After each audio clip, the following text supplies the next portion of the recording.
we are hopefully driving so much value that customers want to continue to invest in us and give us more of their wallet share. And hopefully we're making them such rock stars within their organization that the expansion is just another day. Like they're like, where can you solve more problems? Help me solve more problems. And that's how CS should be looking at this, right? I'm going to drive so much value through your current investment while also looking for additional problem statements that we could solve for, either with your current investment or with other solutions we provide. And how that is not an extension of sales, I don't know. Welcome to the Product Tea with Leah. I am your host, Leah Darin, and we are about to spill the tea with the best from tech about product growth and senior leadership topics.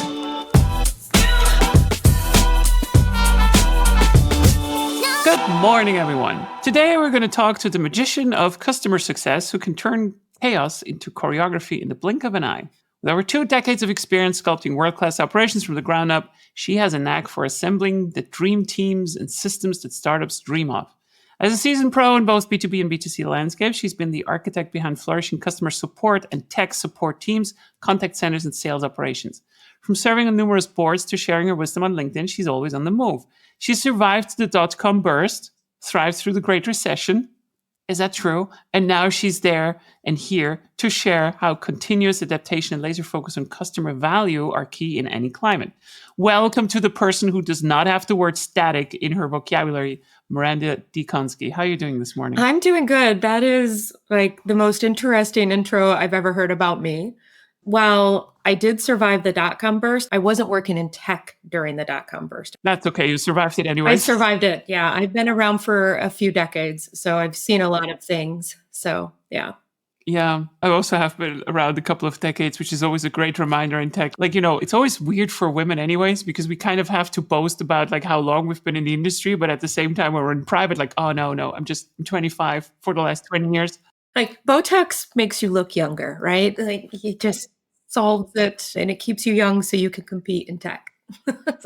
Can you introduce yourself to the audience in case someone does not know you and I forgot something to fill in the blanks? Yeah, I think you covered it pretty well. Maranda Dziekonski.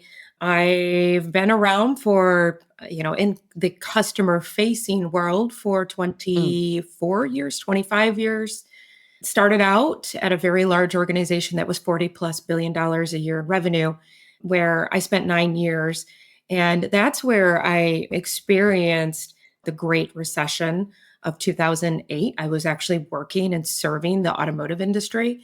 So that was a tough time. My company had filed for bankruptcy protection and all of that. Even the $40+ billion a year companies were struggling.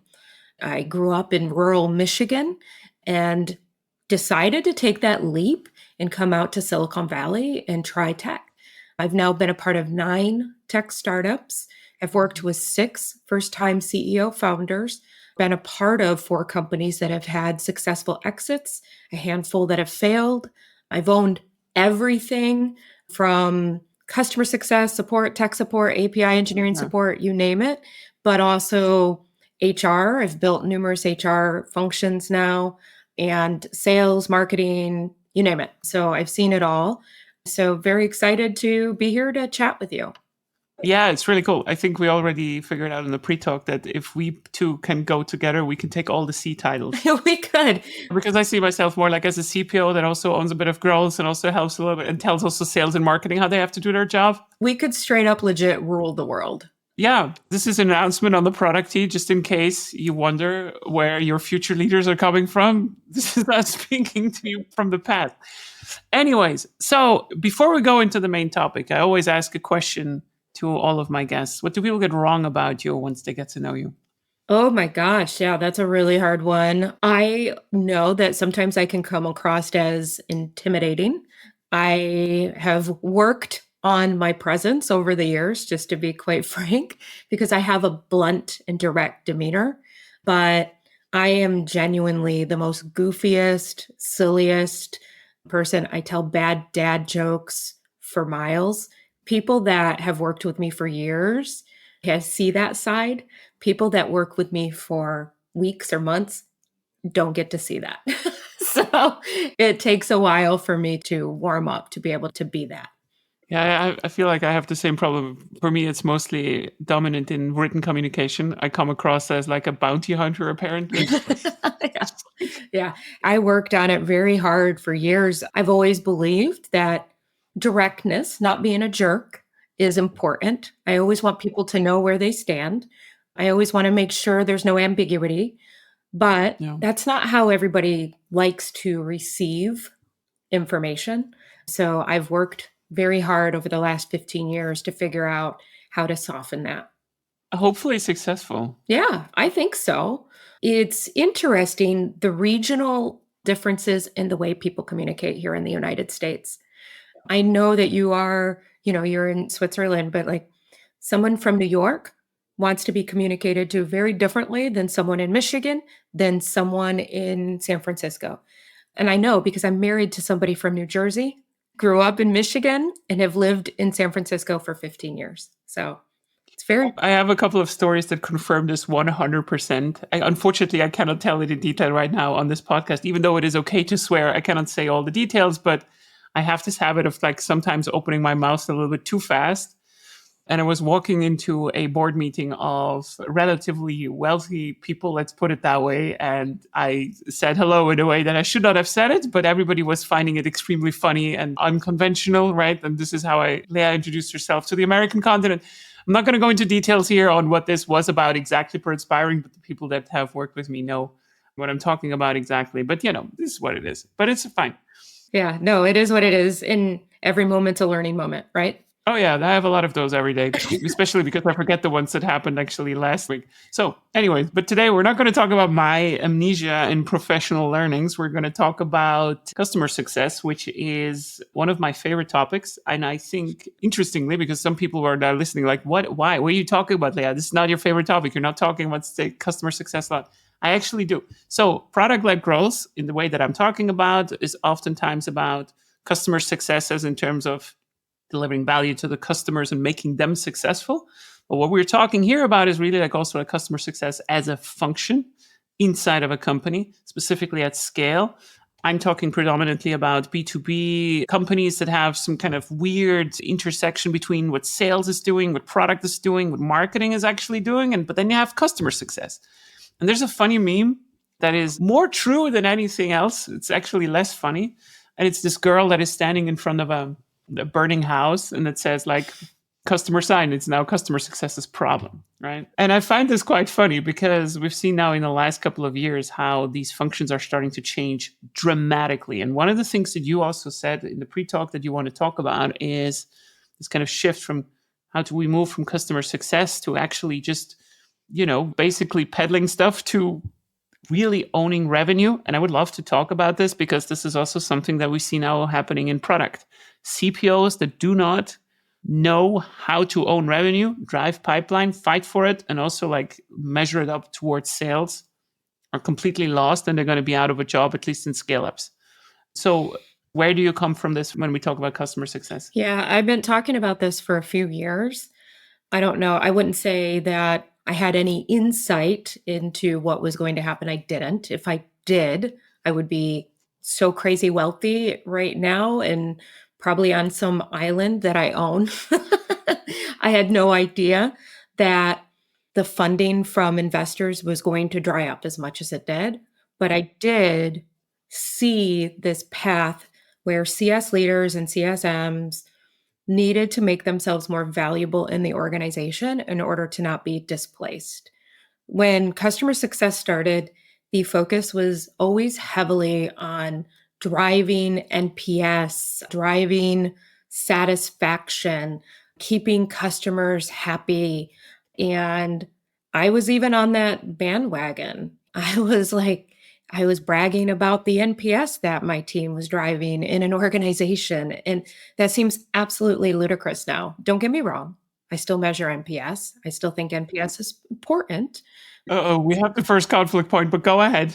But I view it as a data point now, not like the gospel, right? I think it's a very lagging indicator of, where a customer is. So kind of getting back on my train of thought, the important thing right now, because of the current state of technology, is leaders have to find ways to tie themselves to revenue. And the easiest way to do that is to own revenue outcomes, but have an ownership stake, be able to get in front of your board and show them, like, these are the renewals that we drove, these are the upsell or expansion revenue that we've driven, but own it and put your name on it. I've seen this slice and dice multiple ways, to where there's an account team and the actual commercial negotiator sits in sales. And then you have, especially in these B2B enterprise, very large contracts, then you have your CSMs really focused on driving value and kind of farming to where we get the opportunity to upsell. And then once that upsell is in place, getting a sales rep in. I'm okay with that. But I think when you're at the board meeting, the reality is, even if you did drive value, even if you did identify the CSQL, if you're not closing the deal, the sales leader gets to put that number on their slide. You don't. And they will. And they will. And they do. And they strike the gong, right? So it's really important that leaders figure out how to get that number on their slide somehow. I 100% agree. So I'm going to go back to the NPS for a second, because I have to, because people know how much I shit on this metric. I tried to talk long enough to where you would just forget about it. But No, I never forgets. This is the number one metric that I'm shitting on the most in the entire company, but I'm also going to talk about it why. But it doesn't matter. It's just like, but I think you said something really clever. And I think I like this kind of tying to revenue as a survival mechanism, because this is what it is, right? So like, companies are getting smaller. They also need to drive much more predictable kind of, I don't want to call it pipeline, because it's not just about pipeline. It's really about value much more than that. So let me just elaborate why I'm thinking about it this way. I think historically we were thinking about customer success as an extension of sales. Sales agent doesn't want to deal with something after the signature, like it was kind of like in the minds of people, right? So like, until the signature, it's sales. Then it's the product. Then if they want something extra, then it's customer success. That was kind of like how I grew up in these sales-led companies, right? So like, we're talking about telecom providers and some other stuff, and I just talked about this with Kyle Poyar in the last episode, where we were thinking about, look, this traditional kind of way is over, right? Like, this is not like, oh, you're coming in and then you have marketing, sales, product, and customer success, and then you never talk to the salesperson again. It doesn't make any sense, because the way that we think about expansion revenue, you also mentioned expansion revenue from before, is a very interesting one. So if it's not about closing the customer as high as possible in the initial sales conversation that we have, but more like, hey, we want to get them in early so we can expand them later. So let's say we're targeting a business that is driving 40% of their yearly revenue with expansion revenue, which is a high number. Then where does the sale end?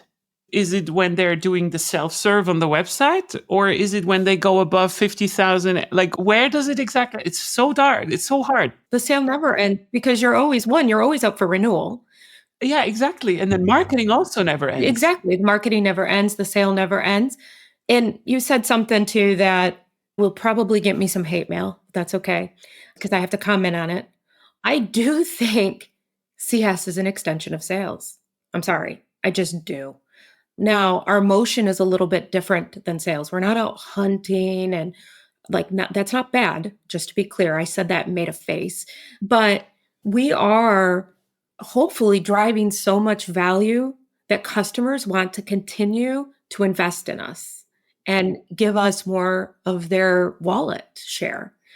And hopefully we're making them such rock stars within their organization that the expansion is just another day. Like, they're like, where can you solve more problems? Help me solve more problems. And that's how CS should be looking at this, right? I'm going to drive so much value through your current investment, while also looking for additional problem statements that we could solve for, either with your current investment or with other solutions we provide. And how that is not an extension of sales, I don't know. So I'm not disagreeing. I also don't want to play a word salad. I'm just saying that specifically if we talk about product-led sales companies where you start to have acquisition pipelines that are more self-served, I'll give you a very specific example. Let's say 30% of your revenue, as I said, is part of an expansion of existing revenue that is small. So if you do have a self-serve pipeline, that means that some of these are going to go from a mid-market segment to an enterprise segment, which means now they need to get in contact with someone to talk about SOC 2 compliance, whatever it is that you're in the business of. It may be possible that they've never spoken to a salesperson before, but now get in contact for the first time with a customer success agent because they want to just expand their licenses, or they just want to talk about, hey, can we? So a typical moment for this, by the way, in the companies that I work with is as soon as you start to hire a CFO, they start to worry about like, hey, can we drive down costs? Can we maybe expand licenses so we can get rid of other tooling and so forth? So this is usually something where sales would never have this particular conversation. It's more like, hey, so, like, let's talk about cost saving, but also maybe expanding in some kind of way, right? Like, it's a very interesting one. Yeah. And I love this thing that you just said before. You kind of smuggled it in there, which is a very clever one. And I think oftentimes it's never selling to a company. The person that you're selling to, specifically in an existing account, has a career. And if this is not the CEO, but like a director or like a group person of some kind of sort, and you give them a tool that really makes them look good afterwards because it's driving so much revenue and value, that is 100% customer success to me. So this is why I meant, like, customer success is a sales function, but it is not an afterthought to the sales, like the salespeople. Let's put it that way. I'm going to wind myself out with so many words. Just watch me. No, but that's how I look at it, for sure. Yeah. And I wrote a post, I don't know, a couple of years ago on LinkedIn where I asked a question of why we tie revenue potential to organizations instead of the key sponsors or the executive stakeholders. It's funny, not many people replied because I think it was a weird thought for them, but you just made me think about it again. So, for example, if a tool or an organization makes me wildly successful at my job because it's enabled me or empowered me somehow, guess what? I'm going to buy it again at the next org I go to. Yep. And then I'm going to buy it again, right? And I don't think organizations have figured out how to think about that. Think about the potential revenue that can come from making a particular stakeholder or key sponsor, executive sponsor, whatever the vernacular is you want to use, wildly successful. And I'll use an example of Zendesk. You know how many times I've purchased Zendesk now? It's like 7 or 8 times. And on top of that, I do advisory work, and it's one of the tools that I tell organizations that they need to buy when they're setting up their customer support motion. But a couple organizations ago, because my company was so small, I got the crappiest service ever. And it made me question, will I go with them again? I will, because their tool's good. But, I was put into this little bucket of, you're not spending a lot of money with us. But what they didn't realize is over the years, I had spent crazy amounts of money with them because I've given them my budget. So anyway, you just made me think about that. This is very, very true. I just digged up a very old article of mine that goes a little bit into the same direction, which I think is that, so there's a prevalent kind of view on revenue in a B2C way and then a B2B way. And I think that B2B makes always this mistake that you just explained directly, right? So someone that signs up with a business address into whatever, like exactly as you said, right? So like you're signing up your Maranda at company1.com. And then you change to another company, you're not going to sign up with your Gmail address, right? You have a new email address, but you're still the same person. Good companies that start to follow up on this, they start to follow you, right? Like they also start to monitor you, of course, right? Like, so some companies not everybody's sleeping on this, right? Like we're not like saying something completely new on this and so forth. But this is the thing that I was thinking about.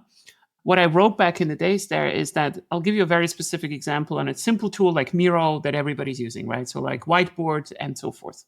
I lose every time I go from company to company. And I brought Miro into a lot of companies as well, like it's a much smaller tool and so forth. But every time I do that, I have to put my frameworks and everything, I have to kind of import them from one account to the other. And I cannot do that because it's just not a function that is available. So why do you not allow me to kind of have free data? So, because this is what happens all the time, right? Like you're a C-level, you go somewhere else. Do you think I'm not making copies of the stuff that I wrote? At least some of the stuff, right? You're not going to rebid the will, right? You're just Everybody does it. Let's just stop pretending that we're not doing it. So I do see value in a service where I'm saying like, look, I'm going to be out of a job for the next 3 to 4 months, but I'm not asking for a kickback from Zendesk in your example or in any way, but please just remember what my conditions are and the way that I like to have it. That retains you now even more. They may be coming around. Hey, Miranda, we saw that you're there. Are you ready to start it? Right? Like, let's go. That's the thing. And the problem is, the actual point of this is that in reporting, you will show up as new revenue. Yeah. Which is not true. Nope. It's not, because you're just switching the companies. But I don't know. I'm with you. Yeah, sorry. It was a little bit of a tangent and a rant, but yes. No, 100%.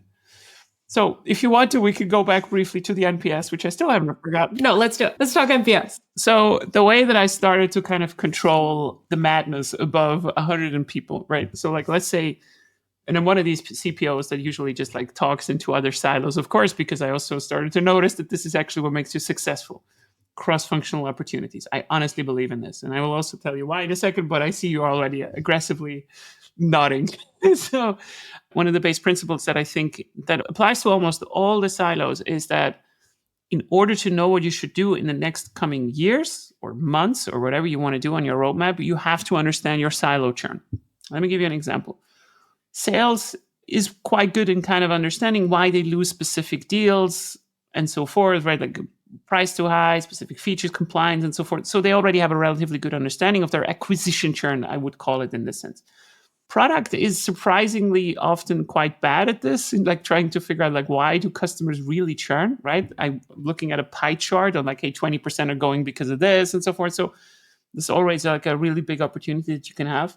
Same goes for customer success is usually very, very solid on this. They know exactly where their churn is happening or why they cannot upsell, for lack of better word, and so forth. And one of the things that I never, ever, ever use to predict churn is the NPS.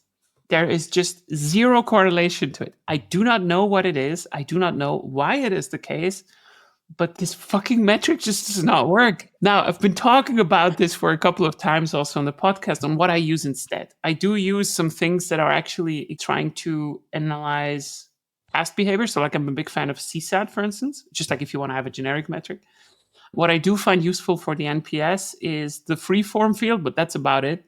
And if you do compare course offerings, something that is hey, I go there for an hour and now I want to see what was the rating on a 1 of 10 scale and so forth.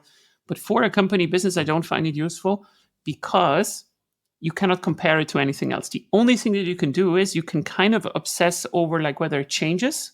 And there seems to be a problem with people offboarding themselves. So someone that is churning already, that gives you a low NPS score, is cleaning themselves from the data with time. And I felt having a more granular view on CSAT over feature 1, 2, 3, and 4 is actually more useful because you get more honest opinions from people who give you a high NPS but a bad CSAT on specific things way before they leave. That's how I tend to look at this. So I just wanted to get this out of my system. I have a couple of thoughts. So one, I agree with you. There's no fucking correlation. I do NPS because I like to watch the trend line and understand if somebody gave me a 7 this survey period, are they giving me an 8? Are we going up? Are we going down? Mm-hmm. I also like to use it to see who's not responding, who opened it and who's not responding. So that is a really good data point to know. Did somebody who's a budget holder open my NPS and just not reply? That's good to know. So you're doing this on a lead level? If you have a bigger account and you're really looking at, did Gary from the key account or the person with the money, right? That's what you said? Yes, absolutely. So send out the NPS survey. Let's say you have an account that's a $500,000 a year account, right? And you have 40 users. One is your internal key stakeholder. One is your budget holder. They could be the same people. They could be different people. The budget holder may never, ever log in and use your tool. They could be somebody in finance that's approving, but they have a seat, or they could be the, executive of the function, but the tool is more for their team. But I will bet they have a perception of the tool, even if they're not using it, a perception if that tool is driving value of some sort. And if they don't, bad on you, customer success, because they should know. You should be feeding that to them so they understand the value that the organization is driving from your tool, your service. If it's not an easy, let me backtrack a little bit. You should be feeding that to them if it's not obvious. There are tools out there where you do need to feed that to them. There are tools out there where it's just obvious. You're saving them money or you're creating efficiencies or whatever. But yes, I look at NPS by persona segment and understand who's opened and replied. What was their score this time? What was their score last time? I like to look at the trend lines. Who's opened, not replied, who's not even opened. I like to take a look at all of those data points and hopefully help my teams create actions out of them, right? So Bob, who is our finance holder, opened, didn't reply. Next time you talk to Bob, hey, Bob, we sent a survey out, just kind of curious. Yeah, just make him feel guilty, but polite. Yeah. How are we doing? It's really important to us that, getting the value out of your product. And as I am your customer success manager, that is my only job, is to make sure that your team is getting great value out of your investment and being a strong partner for you, as we grow and evolve. Right. So yeah, that's how I use it. Okay. So I may give you a little bit of land here as a conversation starter. So a little bit of sorry, I'm terrible in using this military language always. We have to stop that. Anyways, okay. So if you're using it as a conversation starter, okay, maybe. Okay, that's good. Hey, Bob, we sent you this beautiful NPS. Why are you not answering? You're paying us $500,000. You cannot click on a fucking form. Excuse me. No, I'll give you that. So, but the thing is, I feel like the NPS, there was a reason why the NPS was also invented, right? Originally this was also a very dominant, mostly also marketing metric oftentimes, right? To also gauge the happiness of your customers. For some reason, it originated in marketing. I don't know why, but But I think the problem that you sometimes have is if you use the NPS, and now this is really the CPO speaking, not a CSM or whatever, right? I think because you have it, you sometimes feel like, oh, this is a slice of customer happiness. I do think inside of product, if possible, we have to measure it through usage in some kind of way. But there are businesses that are being fed over APIs, for instance. So, or let's take Zendesk as an example. Let's say you would be terribly unhappy with Zendesk as a tool. And if Zendesk is listening, please stop contacting me because they keep contacting me all the time because I use them all as an example. Let's say you start to become unhappy with this. I could not derive from the usage data that your support agents are using it less, because probably most likely what you are doing is you're shopping for a new provider as you're using it. And this is a problem, right? So in this case, we need to have some other kind of metrics. And I'm a big fan of actually using a CSM almost like a doctor, or sorry, anyone in customer success, that kind of yeah, let's check out Bob. We need to kind of figure out what's going on there. We will not see it in the data. And so I do contend with you, in the really bigger accounts, you kind of want to figure out whether it is a conversation that they have, whether they just want to pressure your price, which also can happen, or whether they actually have a problem with budget that they cannot make it work next year. And now they are looking for something else. So, yeah. Exactly. I've encountered it multiple times. And I've actually been a customer of tools where I've been perfectly satisfied with the service, but they didn't check my mission critical bucket. And, we were having financial issues. And if you were to look at all the metrics and take a look at usage, adoption, NPS, all of the buckets, I would have checked off and been the greenest of green customers, just super happy. Yeah. But when it came right down to it, and I had to balance out my budget and figure out where I was going to cut, I had to cut things that were not mission critical to our success. So even though I checked every box as a happy, successful customer, I had to cut them. And I've had that happen a few times at organizations where it's okay, it's coming down to the nitty gritty here. What do I keep? What do I not keep? I'm not going to get rid of ever something that is mission critical to me. Even if I'm not super green there, if they are mission critical, they're going to stay. I may replace them eventually with something that is better or better suited, but they're not going to immediately be cut. Versus I can be green, green, green, green, green. You're not mission critical. You're out. And that's happening a lot right now in tech. That is huge. That is why a lot of churn is happening. That is why a lot of folks are losing jobs, quite frankly, because they're not bringing in the revenue. And also, on top of that, they're not getting the funding from these investors. So it's like the perfect storm. They haven't figured out how to make themselves mission critical. It's all, I believe, centered there. Yeah, and I think it goes back a little bit also to this conversation of like, hey, what is involuntary churn? What is voluntary churn, right? Like if you do not know why a customer left, it's a big mess, especially like in your upper market segment. I mean, maybe you're not going to talk to Leah if she just spent $50 in a month. So, okay, I get it, but why not? I mean, we call up Leah and be like, hey, I noticed you're no longer paying $9.99 a month for our product. Tell me what's going on. It was a test, Miranda. I signed $1 million now as we speak, just like for the next couple of weeks. Yeah. But like, okay, so let's just say we agree on everything except the NPS. And we say like, okay, we need a good customer success function right now as well. Like, so let's say you're advising, I don't know, companies in general right now, or like we try to derive a principle for like customer success that owns revenue, that is really useful, like a useful motion, like let's say B2B SaaS again. When is it time for a company to consider to bring in that type of customer success? Maybe let's start with companies that have never had any customer success. Like when is the first point where you say like, hey, really need to think about operationalizing this right now versus also like maybe rebuilding what you already have? Like when do you think is the best moment? First, I just want to talk about Snowflake. Oh yeah, let's do that. Yeah. Snowflake has very openly never had customer success. And if you look at their numbers, they're wildly successful. They haven't had customer success as a function, but I think that they've built it directly into the core of the ecosystem of their organization and also their product. So I want to make sure we just get that out of the way and say it is possible as long as you have customer success at the core of your organization and how you think about product development, setting your customer up for success, enablement, empowerment, all of those important things. You can do it. Snowflake is proof point. Now, let's pretend there aren't many snowflakes.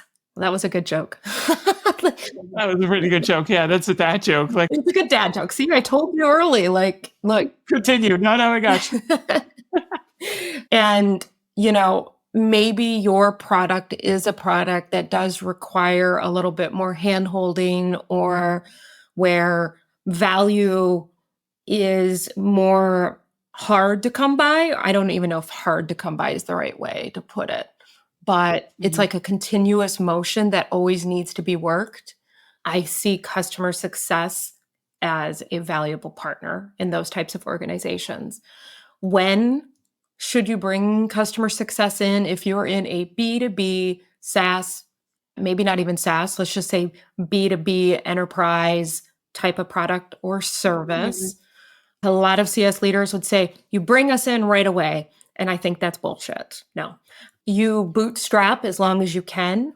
Once you get to a certain level of customers to where your CEO can't keep up with doing customer success and selling, or your CEO is now doing customer support, customer success, and all of those things, that's when I think you look at bringing in your first customer success manager. And it's somebody who's able to do all of the things, build the infrastructure, but also manage portfolios. So do you bring a head of CS or an operator that does CS? It depends on the organization, what the growth trajectory looks like. I hesitate to say you bring in a head of because, not all heads ofs want to actually do. A lot of them want to build and lead. So less about title and more about the human you're going to put in that spot, making sure that they understand that, hey, you're going to be on my first. You're going to have to get your hands dirty. You're going to figure a lot of shit out. And you go from there. I try not to get too hung up on the title at that phase, because if you need to entice a really good person with a head of title, go for it. Just, you need somebody though who's willing to get their hands dirty.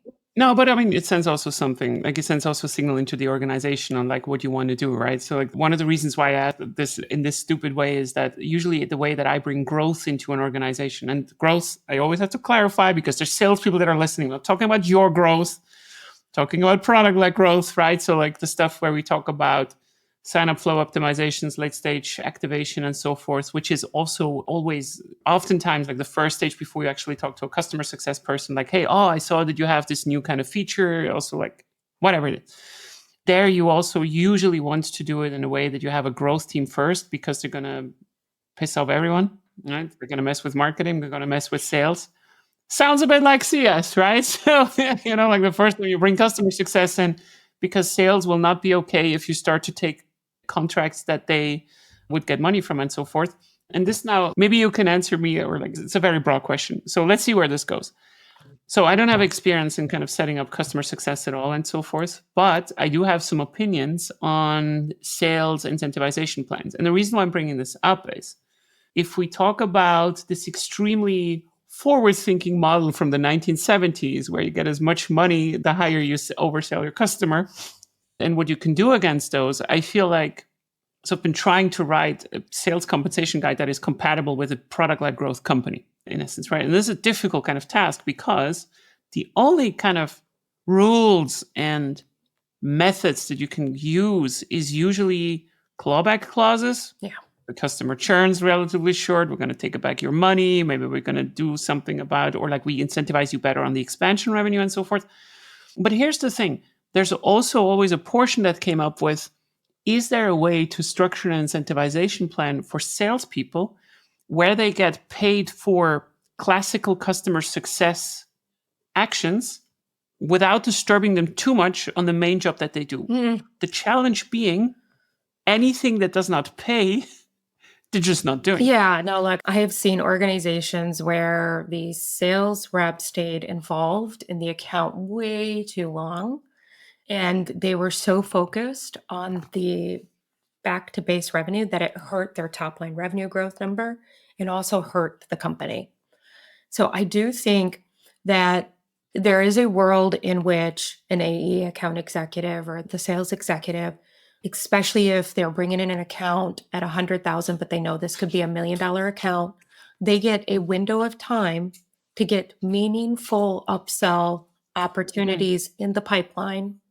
And if they don't get it in the pipeline within the 6-month window or 1-year window, that account then completely comes off from their plate and moves over to CS or an account management function. Again, I've seen various models work, but from my personal experience, if you don't draw a line in the sand, even your best AEs can get very tripped up by seeing these potential dollars that they start hurting their top line revenue growth. Yeah. So I think I agree. But what I wonder always is like, how do you define a principle to kind of draw this line? What I do find really a mistake, honestly, and I think this goes a little bit, I don't know whether it's going against, but I think there's a very hard shift with some companies. The moment that you've signed, you're just out of their mind. Yeah. I mean, out of the salesperson's mind, sorry, like not of the company, right? Like getting handed off of the customer. So I don't think it's a good idea to onboard someone into a tool and a new person at the same time.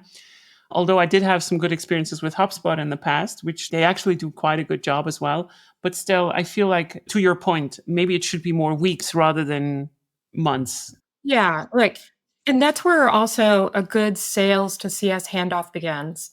So you can start bringing the potential assigned CSM into the last couple of sales calls so they get to know their face. You can have the sales rep stay for the kickoff call and maybe a couple of subsequent calls, right? There's a way to make it to where it's a little more warm and less daunting for that transition. And also, quite frankly, any purchaser these days of software, they're just used to this. You're used to being shifted from, okay, this is my sales rep, and now I'm going to go on board. And then after you're on board, okay, now I'm going to go over to my CSM. We're used to it, but it's so important that it is well orchestrated, regardless of what we've become accustomed to. Yeah, I 100% agree. I think there's no better experience. I've also say this sometimes in my keynotes when I talk about how it feels for a customer when you call And no matter who picks up, they have the key information right there ready. And key information, I'm not talking about, hey, my name is Leah. The name, like it is about, hey, what are the top issues that I'm dealing with right now? Do I have a hanging support ticket? What am I using the product mostly for? Am I getting the correct person onto the call immediately, or am I going to get handed off through like 3 levels and so forth? And this is achievable today. It's definitely achievable. It's not that easy today. And maybe this leads into the last topic that we can actually talk about, because I'm always interested in this. I've been a big fan of trying to connect product usage data, also for B2B accounts, to sales as much as I can. And with sales, also customer success as an extension, because they usually use the same systems as sales do, right? Like commonly, HubSpot is usually a tool that is used across both, of course, right? That makes sense, right? You want to know what the account has been doing and so forth. So the issue being that HubSpot and the more kind of, I don't want to say Salesforce, because they are right after the NPS, the thing that I hate the most. This is like, I'm so sorry, Salesforce. But I feel like the current CRMs and tooling that we have is just not, it's not really ready yet to kind of inform customer success and sales about this really critical part of product usage data in a way that is easy to consume. I'm not talking about like, hey, here's a dashboard that you can just like now analyze while the person is waiting in the call. That's not what I'm talking about. The best way that I've been finding so far is to set specific flags inside of HubSpot. It's not a good solution, so you say, for instance, Maranda has been using the product for this predominantly, so she has a flag on, I don't know, cares about this particular thing and so forth. But, has a negative NPS or whatever it is. But I find this very, very difficult. So like, how important do you feel like is this connection to the product usage data? Or do you feel like it's an overhype? Like, is Leah wrong here? Or like, Leah, I don't think you're wrong, but I think it really depends on the product and the personas. I'll use Swiftly as an example. Swiftly was big data for public transit. I was there for 4 years. We would work with, I don't know, like 7 different personas. And we could map out their usage based on persona and understand how frequently they should be logging in or in using the product. So, for example, if you're someone that is serving public transit in customer service, that means you're in a call center, you're taking calls from riders, trying to answer questions like, where's my bus? I left something on the bus, or you get the idea, the various calls. That person, I would expect to be in that tool every working day for 8 hours, where you have folks who are doing planning or scheduling. They may only log in quarterly, and that's okay. And if you didn't know that level of granularity, though, you would see somebody in the same org comparing them against each other and saying, oh my goodness, Sally is only logging in once a quarter. Bob is every day for 8 hours. Like, Sally's in trouble, right? And I think that's where this whole tying product usage to health misses the mark. I think people don't go deep enough to understand the personas, the problem statements, what is the actual usage that would make them healthy. And then I also just want to go back to the point I made, where if you're not mission critical, it really doesn't matter. People could be logging in every day and still, when it comes to budgeting, be cut. So you got to check that mission critical bucket too. I think that's very true. So the way that you used personas was that one account can have multiple personas inside of them because they have different types of users, right? Like, that's what you're talking about. And this is why I love talking with customer success people, right? Like, we seem to be aligned on the stars, just like through different methods. The way that I'm thinking about this is usually team health. So that this is the first kind of level. So like, usually you have creators and you have consumers. So creator would be someone that inputs data, and a consumer is someone that takes it out, like a manager or whatever. Like, this is the very minimum that you need to have in terms of personas if you're talking about what a team does. Because for most teams, this is the case, right? Like, even if you have like a time tracking tool or like a project management tool, whatever, like something simple, those two together form a team, or like a couple of them, right? Like 4 creators and 1 manager, whatever it is, right? For a product management tool or whatever. And you can actually calculate a team health score easily for those, exactly in the way that you said, right? Like, if too many people are outside of their natural usage behavior, then the team health is starting to drop. And now for a bigger account, an account might have multiple teams, and same play again and so forth, without overcomplicating it.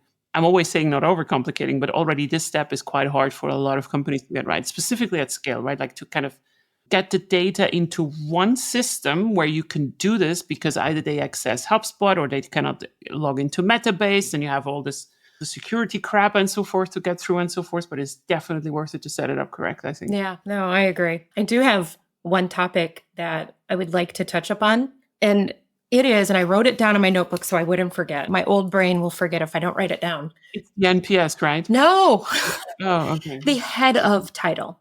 Yes. In Europe, head of is good, right? That is a good title to have. In the United States, though, I just view it as a cop-out title. It's like, what are you? Are you a director? Are you a manager? Are you a vice president? And I see a lot of organizations not wanting to actually define the level, and they pop a head of on because they're not sure what they need or want, or I'm sure there are 50 other reasons.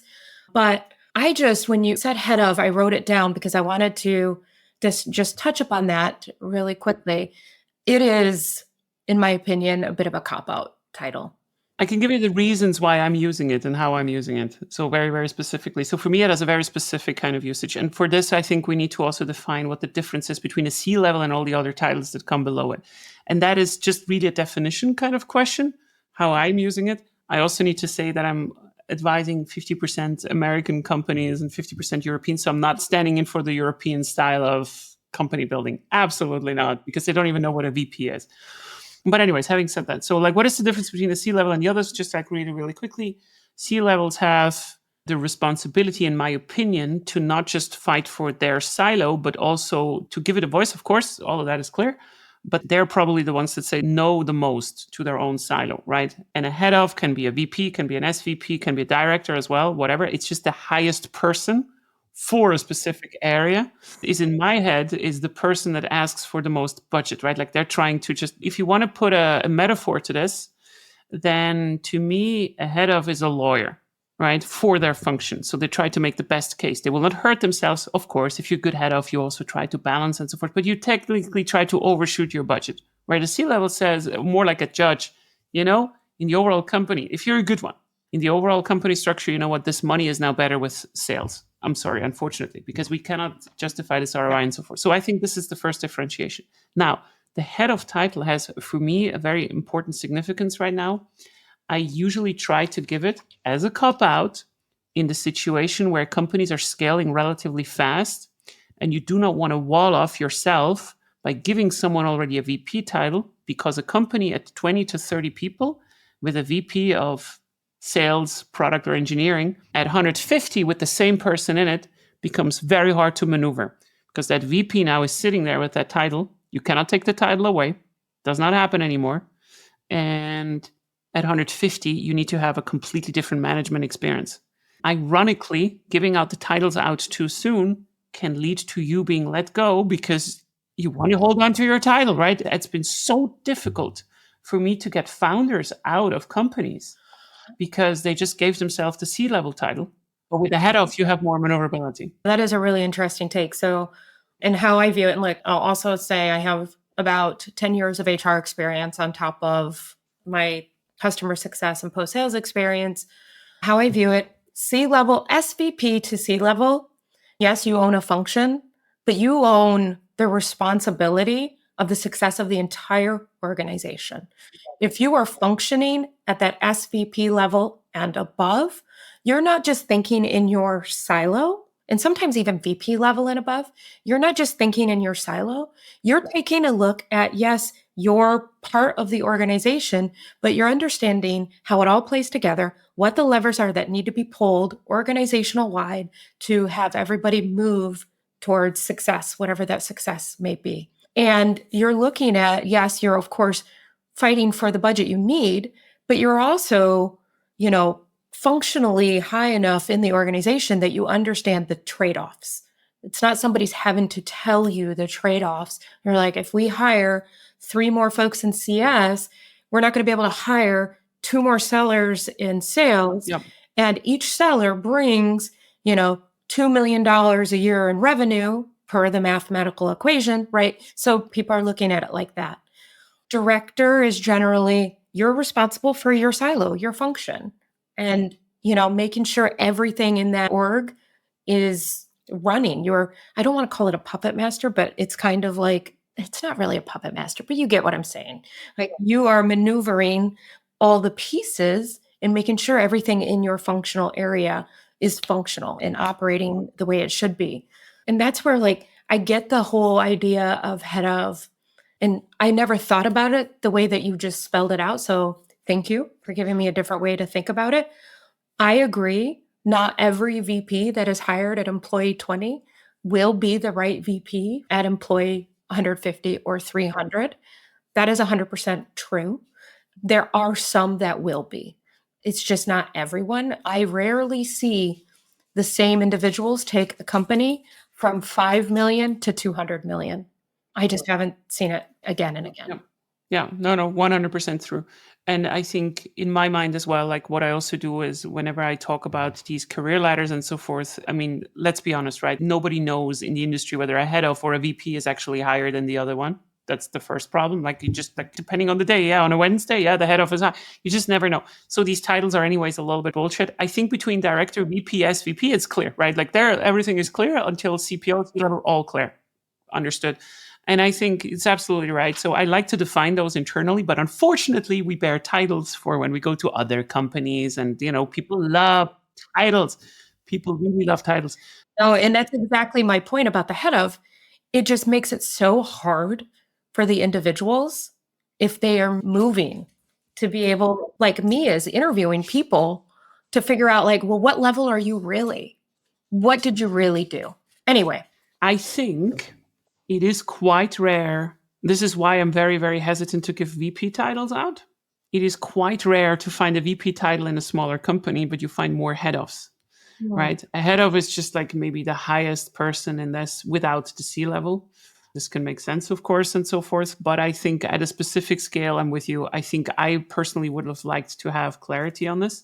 I personally don't care as an interim, because my business model is I go as an interim for 6 to 10 months to solve a very specific challenge in there. And I frankly don't care, because I have my C-level title, like I can tell everybody how great I am with my pyramid charts and so forth. So this is fine. But I think product is a comedy fest when it comes to title. Product managers are not managing anyone. Product leaders are managing product managers, right? Yeah. Well, it's the same thing with customer success managers.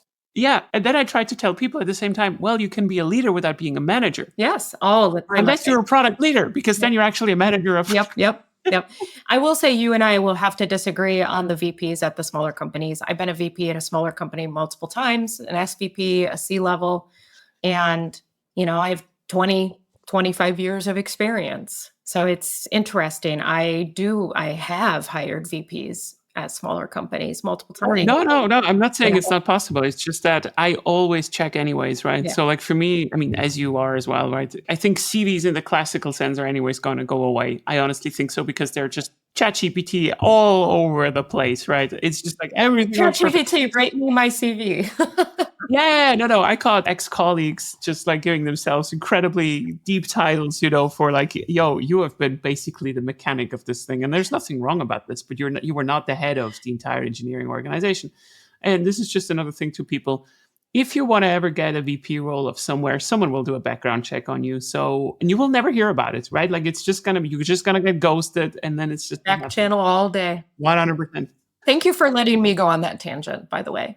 No, you can go on any tangent with me. Not a problem at all. I like this very much, because I feel like, tech companies are just funny in that regard. Look, I don't even know what NRR means in most companies, because the moment you start to look into it under the rug, oh, this is net revenue for you? Really? Yep. You always have to be in there. That's just what it is. But yeah, it's going to be fun. Very cool. Miranda, do you want to start another fight on anything else? I don't think so. This has been great. So yeah, this has been fantastic. And I hope not the last time. I really hope so. Miranda, should people contact you? And if so, where should they do it? Should they only talk to you if they have $40 million in the bank? Or anybody can reach out to me. I'm very accessible on LinkedIn. Now, if you're reaching out to me to sell me your widget or whatever it is, or you want me to look at your tool and give you feedback only for you to ask me if I want to buy your tool, Please don't. I get so much of that. Like LinkedIn is like a spam machine. But if you want to have genuine conversations, like Leah, please feel free to reach out. That is the best place to find me. I'm not a tweeter or an Xer or whatever they call it now. LinkedIn is my only social media platform that I try to keep up with besides Instagram, but Absolutely the same. And what did I want to say now? Oh, yes, right. If you are an account executive from Zendesk, connect with Miranda. She's going to be happy about the kickback that you give her the next time she goes to a new job. It's funny because I have something like 60 connections that work at Zendesk. Oh, okay. They're going to have to share that bonus. Yeah. I have been a Zendesk customer for so long that back in the day, they were smaller and I used to go to their office because my office at HelloSign was right next to their office in the Tenderloin of San Francisco. In my closet back here, I even have one of their mugs in a box that has the original like Zendesk Buddha on it. So we're talking way back. Oh, that's really nice. Be careful by saying things like that, because if Gary from sales, the guy, the CRO from Zendesk, if he hears that, he's going to be like, okay, we're going to hike her price by 50%. She's not going to churn. Well, that's not true. I will, Gary. I will. No chance against Gary. Miranda, thank you so much for coming to the Product Tea. And that's the end of this episode. Baboom. Thank you so much for listening to the Product Tea with Leah. If you don't have enough yet, you can subscribe to my podcast right now on Apple Podcasts or Spotify, or you can head to my website, leahtarin.com, which is leahtarin.com, where you can find much more of my material or just want to work with me.